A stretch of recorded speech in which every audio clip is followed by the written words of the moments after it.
আসসালামু আলাইকুম। আজকের ভিডিওতে দেখাবো কিভাবে সঠিক নিয়মে ফেসবুক আইডিতে ভিডিও আপলোড করতে হয়।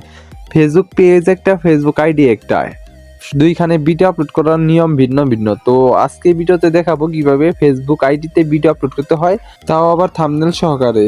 তো আইডিতে ভিডিও আপলোড করতে হলে সবার প্রথম যেতে হবে ক্রোম ব্রাউজারে। তো ক্রোম ব্রাউজারটি ওপেন হওয়ার পর ওইখানে সার্চ বারে সার্চ করবেন web.facebook.com, web.facebook.com। তো এটা লিখে সার্চ করবেন। যারা বানাম পারেন না তো তারা দেখা নিয়েন ভালোভাবে। তো তারপরে এইখান থেকে সার্চ করবেন। সার্চ করার পর আপনাদের নতুন একটা পেজ ওপেন হবে। তো উপরে 3 ডট মেনু এখানে চাপ দিবেন।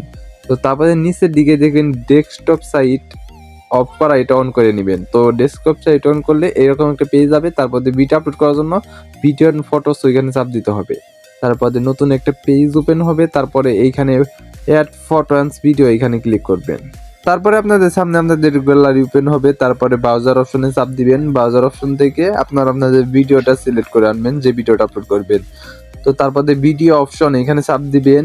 তারপরে এইখান থেকে আপনারা এই যে এইখানে ট্যাগ অপশনে ট্যাগ বসাইতে পারবেন। তো ট্যাগ ফেসবুকে যেমন ট্যাগ আছে, ইউটিউবে ট্যাগ আছে, তো এই ট্যাগ বসাবেন যাতে সার্চ দিলে এগুলা পাওয়া যায়। আপনাদের ভিডিও যে সম্বন্ধে সেই সম্বন্ধে ট্যাগ বসাবেন। তারপর উপরে দেখেন টাইটেল অপশন আছে, ভিডিও টাইটেল। তো এখানে আপনাদের যে টাইটেলটা দিবেন ভিডিও অনুযায়ী টাইটেলটা বসাবেন। তো নিচের দিকে দেখবেন চুজ থাম্বনেল, তো থাম্বনেলের উপরে চাপ দিবেন। তারপরে আপলোড ইমেজ ওইখানে চাপ দিবেন। তো সরি আমার কাস্টমাইজ হয়ে গেছে। তারপরে আবার কন্টিনিউ আপলোড ইমেজ এইখানে চাপ দিবেন। তো তারপরে আপনাদের আগের মতো গ্যালারি ওপেন হবে। তো ব্রাউজারে চাপ দিবেন। তো এখানে 3 ডট মেনুতে চাপ দিবেন। তারপরে এই ইমেজে চাপ দিবেন। তো তারপরে আপনাদের পিক্সেল ল্যাবে চাপ দিন। আমরা তো থাম্বনেল পিক্সেল ল্যাব দিয়ে এডিট করি, তো তার জন্য পিক্সেল ল্যাবে থাকবে। তো এখানে আপনাদের কাজ হলো এখন সেভ অপশনে চাপ দিবেন। তো সেভ অপশনে চাপ দিলেই আপনাদের এখানে আপনাদের পেজটা ওপেন হবে, একটু লোডিং নিবে। তো দেখেন ফাইনালি থাম্বনেল বসানো কমপ্লিট হয়েছে। তো এইখানে আপনাদের এত তাড়াতাড়ি থাম্বনেল হবে না, কারণ আমার এই ভিডিওটা অনেক ছোট, তো তাই। তো আপনাদের এখানে অনেক টাইম নিবে, তো আপনাদের অপেক্ষা করতে হবে। তো উপরে দেখেন হোয়াট ইজ আর মাইন, এখানে আপনাদের ডেসক্রিপশন বসাতে পারবেন। আর যেটা বলতেছিলাম, তো এখানে আপনাদের অনেক টাইম লাগবে থাম্বনেলটা বইতে, কারণ এই যে এইখানে মাঝখানে যে গোল অপশন, এখানে চতুর্দিকে একবার ঘুরে আসবে। তো তারপরে এখানে আপনাদের থাম্বনেলটা বসবে।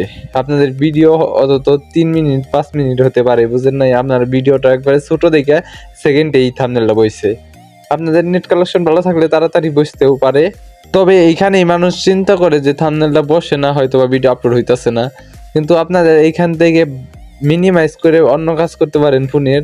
অনেক টাইম লাগে, 20 মিনিট লাগতে পারে, আধা ঘন্টা লাগতে পারে আপনার নেট বুঝা আর ভিডিও কতটুকু লং এই বুঝা টাইম লাগবে। এখানে আপনারা এখানে মিনিমাইজ করে রাখলেও আপনাদের এই কাজটা হবে। তো মিনিমাইজ করে আপনারা ফোনের আদার্স কাজ করতে পারেন। তো কিন্তু ঘষাতে হরে দিবেন না, তাহলে আবার করতে হতে পারে। তো এখানে আপনারা ফানি ভিডিও, ফানি পোস্ট আমি মানে হ্যাশট্যাগ ইউজ করতেছি। তো আপনারা এখানে আপনাদের ভিডিও অনুযায়ী হ্যাশট্যাগ ইউজ করবেন। তো সবকিছু কমপ্লিট হলে নিচে দেখেন পোস্ট অপশন আছে, তো পোস্ট অপশনে চাপ দিবেন। তাহলে আপনাদের ভিডিওটা পোস্ট কমপ্লিট হবে। হয়তো বা একটু লোডিং নিবে, তো ভিডিওটা পোস্ট কমপ্লিট হবে। আমার তো লোডিং নিল না, কারণ ছোট্ট একটা ভিডিও। আপনাদের এখানে একটু লোডিং নিতে পারে, তো এইখানে আপনারা একটু অপেক্ষা করতে পারেন। তো আজকের ভিডিওটা এই পর্যন্ত ছিল। তো নেক্সট ভিডিওতে আপনাদের জন্য দেখাবো কিভাবে ফেসবুক পেজে ভিডিও আপলোড করতে হয়। তো ভালো থাকেন, সুস্থ থাকেন, আল্লাহ হাফেজ।